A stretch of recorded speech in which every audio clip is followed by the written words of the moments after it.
Assalamu alaikum. I am Dr. Arif Ali, Assistant Professor in Urology Ward. Today my topic to present is urolithiasis and its management. The main headings we will discuss about the urolithiasis are about the introduction of urolithiasis, incidence of the urolithiasis, stone formation, types of the stones, and the clinical manifestations, causes and risk factors, what will be the pathophysiology and the treatment and prevention of the urolithiasis. So you first of all you have to remember the two terminologies. One is the nephrolithiasis and other is the urolithiasis. Nephrolithiasis refers to the renal stones disease. Only the renal stone disease is called nephrolithiasis, but whereas the urolithiasis refers to the presence of the stones in the urinary tract system. Stones or calculi are formed in the urinary tract from the kidney up to the bladder.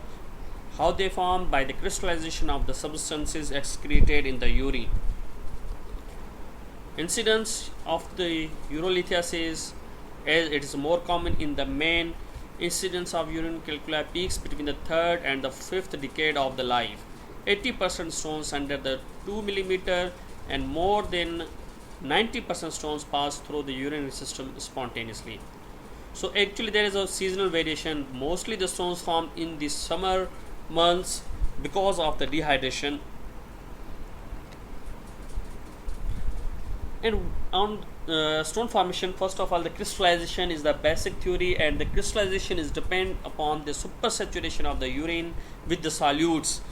As a result, there will be the slow flow of the urine, and there will be stasis and the saturation of the urine. There will be the matrix formation when the mucoproteins bind to the mass of the stone, and also there will be the lack of inhibitors for the crystallizations. So what are the inhibitors? These includes the citrate, pyrophosphates, glycosaminoglycans. The solubility of the stones depend upon the pH of the urine, the volume of the urine, excretion of the solutes. So stones can be anywhere in the urinary tract, either in the kidneys, ureter, bladder, urethras. So the classification of stone depends upon the various things, and the etiology, the composition, size of the stones, location, X-ray characteristics, and the risk of the recurrence. So non-infectious and infectious stones includes non-infectious calcium oxalate, calcium phosphate, and uric acid stones, where the stones are formed during the infectious process in the urinary tract are the magnesium ammonium phosphates or triple phosphate, carbonate, apatite, ammonium urate. And the genetic abnormalities which causes the stone formation are the cysteine, xanthine, 2,8-dihydroxyadenine, and the drug stones such as the indinavir stones. So what are the risk groups? The high risk tendency for the stone formation can be divided into following: genetic factor, general factors, disease associated with the stone formations, genetically determined stone formations, drugs which will be associated with the stone formation, and the anatomical abnormalities which will be associated with the stone formation. Risk factors, which are general factors, includes the immobility. Patients are a sedentary lifestyle with the dehydrations and metabolic disturbances, and the history of the renal calculi previous or the family history of the renal calculi. So there are some diseases which are associated with the increased formation of the stones. These are hyperparathyroidism. There will be more calcium reabsorption from the bones, metabolic syndromes in which there is cysteine formations, and the nephrocalcinosis of the kidneys, gastrointestinal disease, jejunal ileal bypass, intestinal resection, in which there is the increased absorption of the oxalate, and the sarcoidosis, hyperuricuria, and the hypocitraturia, hyperoxaluria, and the cystinuria, primary hyperoxaluria, renal tubular acidosis, xanthinuria, and the Lesch-Nyhan syndromes and cystic fibrosis. So the anatomical abnormalities with are associated with the stone formations include the medullary sponge kidney, which is the tubular ectasia, uretropelvic junction obstruction, in which there will be the stasis of the urine, there will be supersaturation with the solutes, and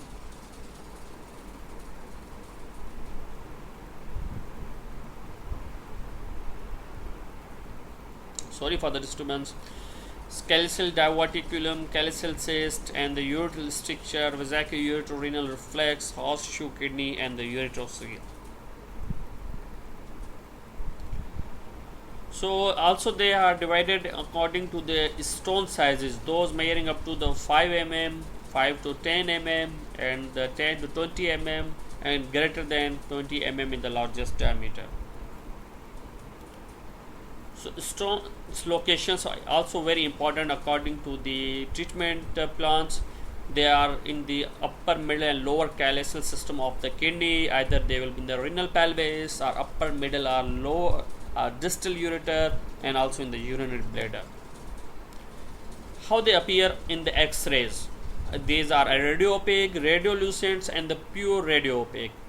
The calcium oxalate dihydrate, monohydrate, and calcium phosphate, these are the purely radiopaque, and the poor radio opacity include the magnesium ammonium phosphate and carbonate apatite and the cysteines, and the radiolucent stones includes uric acids, ammonium urate, xanthine, drug stones, 2,8 dihydroxyadenine. So according to the compositions, these are the calcium phosphate stones, calcium oxalate stones, uric acid stones, cysteine stones, and the struvite or infected stones. 75% of the stones are the calcium stones, either calcium oxalate or calcium phosphate, but more than 75% are the calcium containing stones. Struvite stones are the infected stones, so composition of magnesium ammonium phosphate. 15% of the renal calcula are the struvites. These are the infectious stones, gram-negative rods, which are capable of splitting the urea into the ammonium. Then this ammonium combines with the phosphate and magnesium, which leads to the struvite stone. These are more common in females, and urine pH is typically greater than 7, means the alkaline urine. They is formed in the alkaline urine. And Staghorn stones are non-obstructive, thus painless, slow-growing, and discovered incidentally. Staghorn calcula are often relatively asymptomatic. They are branched kidney stones occupying the renal pelvis as well as one or two calcial system, and they manifest as infection or hematuria. This is the picture of the struvite stone Staghorn calcula. So uric acid stones, these are the 6% of the renal calcula. Urine pH is less than 5.5. This is the mostly occur in the acidic urine and high purine intake such as organ meats, legumes, malignancy. 25% of patients have gouts. 2% of the renal calcula are the cysteine stones. This is the autosomal recessive trait, intrinsic metabolic defect resulting in the failure of the renal tubular reabsorption of the cysteine, ornithine, lysine, arginine, which leads to the crystallization of the cysteines in the kidney. Urine becomes supersaturated with the cysteine, with resultant crystal deposition. What is the prognosis of the stone disease? 80% of the stones pass spontaneously. 20% require hospital admission or intervention because of unrelenting pain, inability to retain internal foods, proximal UTI, inability to pass the stone, renal failure. What are the recurrence rates? 40% at the 1 year, and the 35% at the 5th year, and the 52% at the 10 years, the recurrence rate of the urolithiasis. How the patient present with the urinary tract stones? They may have the pain, infection, hematuria, or they may be the asymptomatic. So obstructive ureteral stones are the passage of the stones into the ureter is associated with the classical renal colic because of the subsequent acute obstruction, proximal urinary tract dilatation, and the ureteral spasm. Acute renal colic is probably the most exceptionally painful event a person can endure. And the locations and characteristics of the pain from the ureteral stones means when the ureteral stones obstruct the urinary tract, so that depends upon the obstruction level. Uretero-pelvic junction, first level of the obstruction, then the pelvic brim area, and then other is a uretrovesical junction area. These are the three most common areas where the stones obstruct the ureter. These are the levels shown in the figure. This is pelvic ureteric junction obstruction, this is the pelvic brim area by the iliac arteries, and this is vesical ureteric junction. Uretero-pelvic junction stones obstructing the uretero-pelvic junction may present with the mild to severe flank pain without radiation to the groin. And the ureteral stones causes the abrupt severe colic pain in the flank and ipsilateral lower abdomen, with radiation to the testicles or the vulvar area. Intense nausea with or without vomiting usually is present. So, according to the location of the ureteric stones, there will be the different presentations. For example, in the upper tract, there will be the pain which radiates to flank and the lumbar areas. For the mid ureter, it causes the pain that radiates anteriorly and the caudally, and can easily mimic the appendicitis on the right side or acute diverticulitis on the left side. So, distal ureter and the uretrovesical junction stones cause pain that tends to radiate to the groin or testicle in the male and labia majora in the female. And the uretrovesical junction also cause the irritative voiding symptoms which mimic cystitis, such as the frequency, urgency, and the dysuria. And the bladder stones usually asymptomatic and are passed relatively easily during urination. Small stones, but larger stones may lead to the obstruction of the urine, and rarely patient reports positional urinary retention. There will be the obstruction precipitated by straining and relieved by recompensating positions. So, pain during the stone disease, entire process typically lasts 3 to 18 hours. A take of the urine. There will be the acute phase and the constant phase. Peak in the most patient within the 2 hours of onset, and constant phase 1 to 4 hours, maximum up to 12 hours, leave phase 1.5 to 3 hours. So in examination of the patient, there will be the costovertebral angle tenderness, unremarkable abdominal elevation, painful testicles but normal appearing, constant body positioning movements, tachycardia, microscopic hematuria. How we will diagnose these patients with the stone disease? So first of all, ultrasound we are used in routine, but X-ray KUB, which is almost omitted for the diagnosis, because only 30 to 40% of the stones can be picked up by the X-ray KUB, and it is used only the follow-up even if there is the patient with the radio opaque stones. The sensitivity and specificity of the KUB radiography is 44 to 77 and 80 to 87% respectively.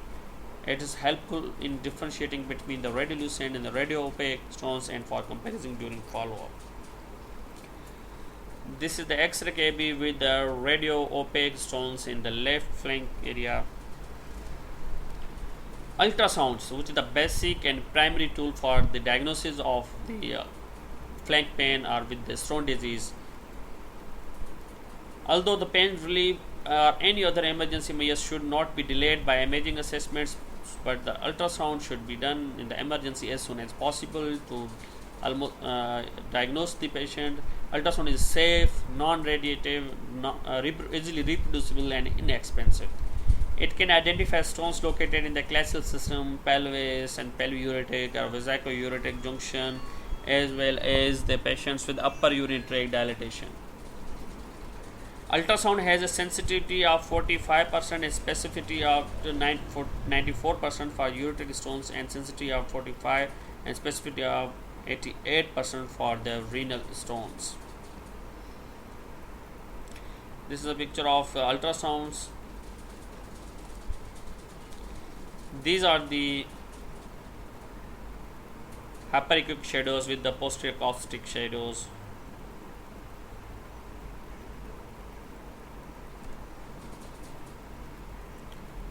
So IVP also omitted for the diagnosis of the renal stones. Previously it was done to see the obstructed kidney or dilatation of the pelvic calcium system. So we inject the dye, and when we take the at least 10 to 12 films up to the 24 hours. But it's now omitted because the CT KUB plane has replaced the IVP. As in this figure, there is dilatation of the pelvic calcium system. There will be the stones at here, and where is the normal left side excretion. So non-contrast CT scan. Non-contrast CT has become the standard for diagnosing acute flank pain and has replaced the intravenous urography. Non-contrast has determined the stone diameter and density. When stones are absent, the cause of the abdominal pain should be identified. In evaluating the patients with the suspected acute urolithiasis, non-contrast CT seems to be significantly more accurate than IVP. This is a CT scan which is showing the stone in the right side renal pelvis, radio opaque shadow.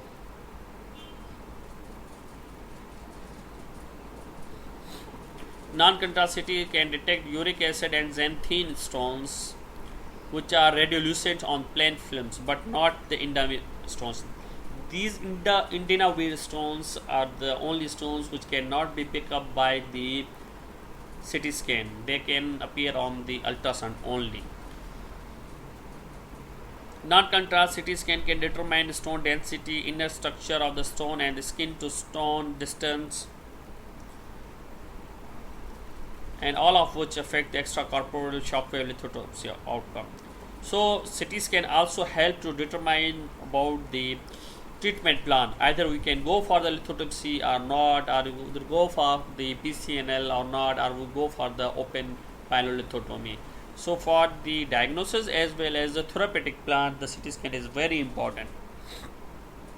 In patients with the body mass index less than 30, low dose CT scan has been shown to have a sensitivity of 86% for detecting ureteric stones less than 3 mm and 100% for the calculi of greater than 3 mm.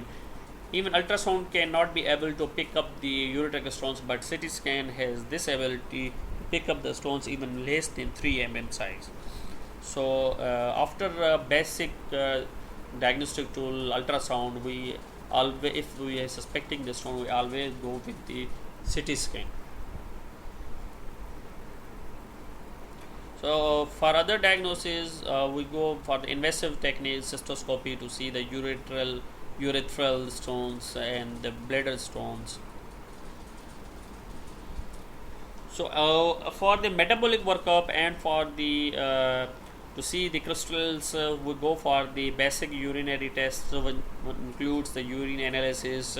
We see the RBCs or WBCs, nitrites, urine pH, microscopy, culture, 24-hour urine metabolites, and also for the blood structures includes creatinine, uric acid, calcium, sodium, potassium, blood cell count, and C-reactive protein.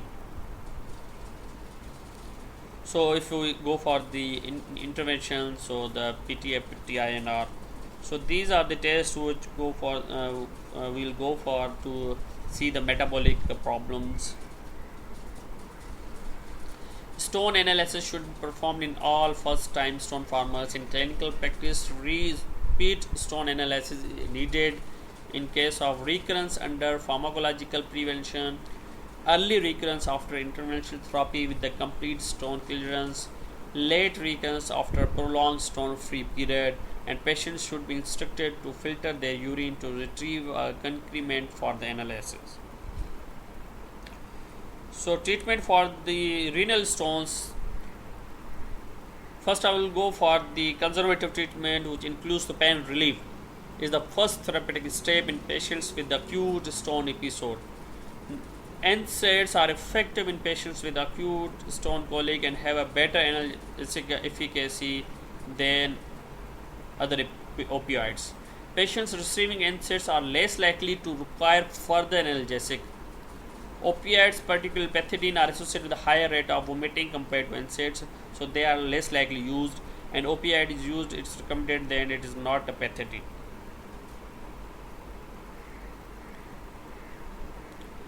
So management of the stones in obstructed kidney. So if there will be the obstructed kidney, then we have to urgently decompress the kidney either by the percutaneous diversion of the urine or through the endoscopic. So obstructed kidney with all signs of urinary tract infection is a urological emergency. Urgent decompression is necessary to prevent further complications in the infected hydronephrosis secondary to stones induced, either unilateral or bilateral renal obstruction. Patient population which is likely to develop sepsis includes solitary functioning kidney, bilateral ureteral obstruction, or renal failure.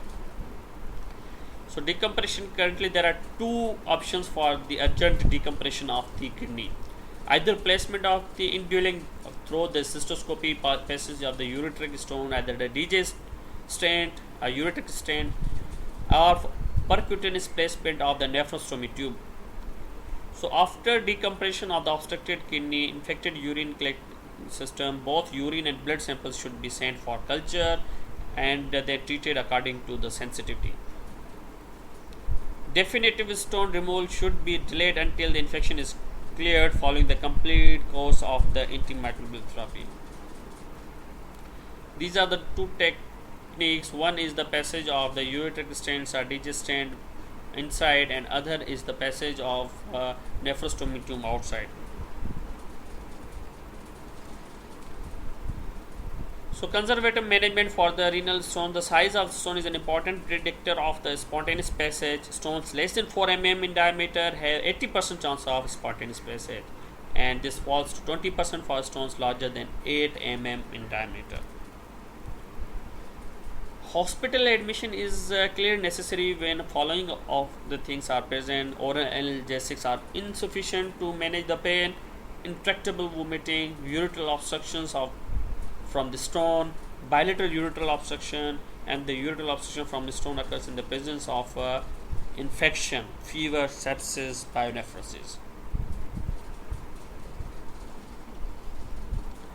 So these are the relative indications for the admission of the patients which have comorbids like diabetic, hypertensive, renal failure, immunocompromised, pregnant.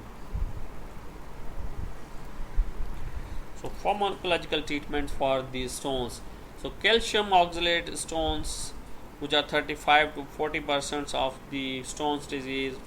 These what will be the characteristics of these stones? So these are small, possible to get trapped in the ureter, so more frequent in men. And predisposing factors for these are the idiopathic hypercalciuria, hyperoxaluria, so independent of the urine pH. It can develop in any pH and the family history of stone disease. And the therapeutic measures includes increased hydration, reduced dietary oxalate, give thiazide diuretics, cellulose phosphates, potassium citrate, cholestyramine, and the calcium lactate, and reduce dietary sodium intake. And the calcium phosphate stones, 8 to 10% of the total stones. These are the mixed stones with the steroid or oxalate stones. The predisposing factors includes alkaline urine, primary hyperthyroidism, and treat underlying cause and other stones. And the steroid stones 10 to 15%. The 3 to 4 times comes in women, always association with the UTI. So predisposing factor is UTI, and antimicrobial agents should be used, and acetohydroxamic acids, surgical interventions to remove the stones and to acidify the urine. Uric acid stones 5 to 8% of the total stones, predominant in males, high incidence in Jewish men. Predisposing factors includes gout, acid urine inherited conditions, and reduced urinary concentration of the uric acid alkalize urine with the potassium citrate and allopurinol reduce dietary purines. Cystine stones 1 to 2% of the total stones, and the genetic autosomal recessive defect and the defective absorption of the GI cystine from the GI tract and the kidney excess concentrations causing the stone formation. And they are developed in the acidic urine, and how to manage these includes increase hydration, give alpha penicillamine and the diopronine to prevent the cystine crystallization, and potassium citrate to alkalinize the urine. So extracorporeal shockwave lithotripsy for the stones. The success of the ESWL depends on the lithotripter and the following factors, which include the size of the stone, location, the composition of the stones. Is the more harder, there will be less chances of the stone breakdown, and the patient habitus, thin, lean, or obese patients, both affected differently in the performance of the shockwave lithotripsy.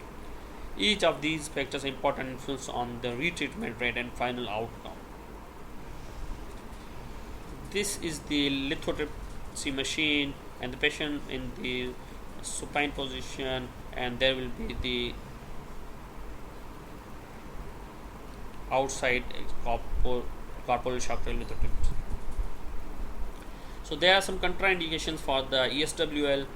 These includes pregnancy, bleeding problems, uncontrolled UTIs, and skeletal abnormalities, arterial aneurysms, and anatomical and obstructions distal to the stone. So other techniques to remove the stones includes percutaneous nephrolithotomy. This is also endoscopic procedure percutaneously, and this is the procedure of choice and standard procedure for the larger calculi. Different type of the rigid and the flexible endoscopics are available, and the selection is based on the surgeon's preference. Prone position patients, and there will be the small opening, and through which with that dilators we reach into the kidney, and then with the endoscopy we see on the monitor, and then we do the lithotripsy intracorporeal.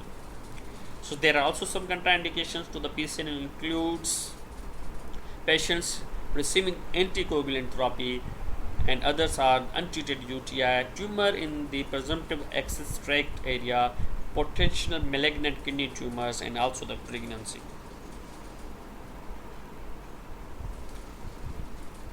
So intracorporeal lithotripsy during the PCN ultrasonic and pneumatic systems are most commonly used. So flexible endoscopies are also used, and electrohydraulic lithotripsy also used.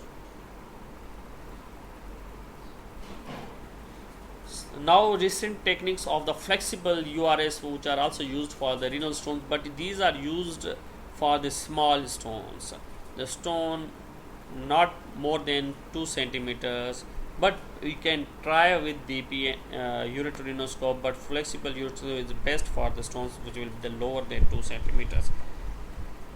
But if they will the complex stones, we go for the open or laparoscopic approaches.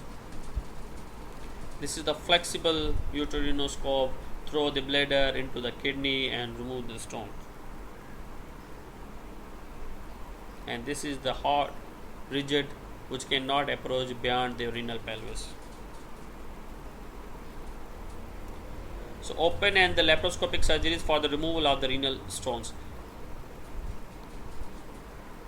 However, if reasonable number of percutaneous approaches are not likely to be successful, or if multiple endourological approaches have been performed unsuccessfully, open or laparoscopic surgery may be a valid treatment option. And open surgeries includes pyelolithotomy, stones removal from the renal pelvis after incision of the pelvic area, nephrolithotomy, incision made into the kidney substance, partial or total nephrectomy when there will be the damaged kidney, and ureterolithotomy from the ureter, removal of the stones. This is the scar mark of the pyelolithotomy. So this is the treatment plan according to recommendations. If there will be the renal stone greater than 2 mm, we'll go with the percutaneous nephrolithotomy, or second options will be the RIRS or shockwave lithotripsy. And if it will be the 10 to 20 millimeter, then shockwave lithotripsy or RIRS. And if it will be the less than 1 centimeter, then shockwave lithotripsy.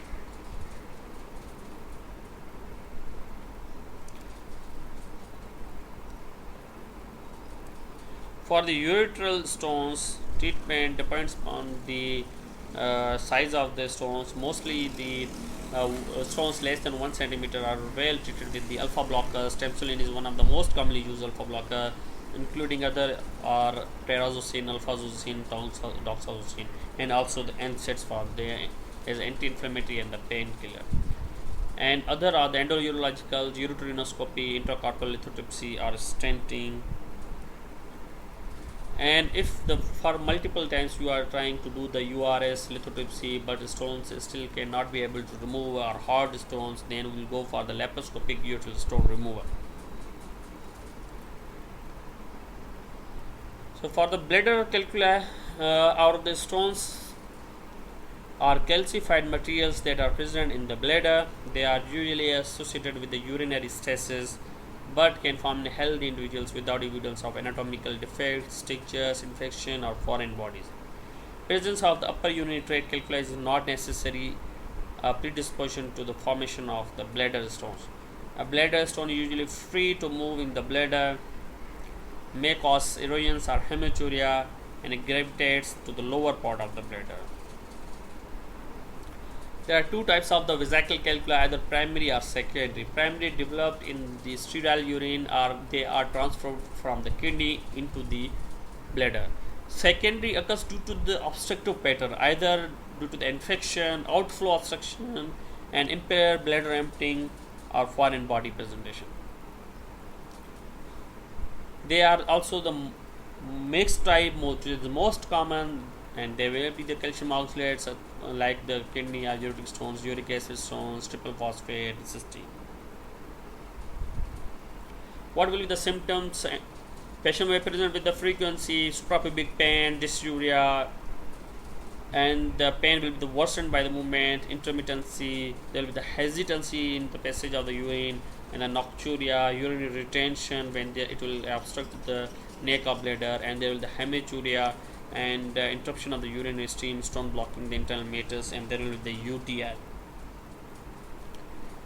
And on examination, there will be the suprapubic tenderness, there will be the fullness, and occasionally it is a palpable distended bladder if the patient is unable to pass the urine, and he or she will be in acute urinary retention. How we will treat? The removal of the stone, treatment of the underlying abnormalities, management of the underlying cause of the stone formation, such as bladder outlet obstruction, infections, foreign bodies, is the integral to prevention of the recurrence. Only contraindication to the bladder stone removal would be the existence of the stone in the medically unstable or near terminal asymptomatic patient. Otherwise, can be removed in each and every patient. So there are multiple techniques for the removal of the stone disease: surgical fragmentations and removals. The optical lithotripsy are used for the stone removal endoscopically, electrohydraulic lithotripsy, holmium lasers, ultrasound probe, stone punch. We use mostly the stone punch to crush the small fragments and then evacuate with the Ehrlich evacuator. And surgical approaches are used when there is a stone size is very big, more than 3 to 4 centimeter. Then we'll go for the open suprapubic cystostomy. So how will prevent the patients with the stone disease? So we have to avoid protein intake. Usually the protein is restricted to 60 gram per day to decrease the urinary excretion of the calcium and the uric acid. Sodium intake of 3 to 4 gram per day is recommended. Tablet salt and high sodium foods should be reduced because sodium competes with the calcium for reabsorption in the kidneys. Low calcium diets are not generally recommended except for the true absorptive hypercalciuria. Evidence shows that the limiting calcium, especially in the women, can lead to the osteoporosis and does not prevent renal stones. Avoid intake of oxalate containing foods: spinach, strawberries, rhubarb, tea, peanuts, wheat bran. These are things which increase the oxalate amount and which is the most common cause of this stone formation. So during the daytime, drink fluids as much as possible, every glass within 1 hour.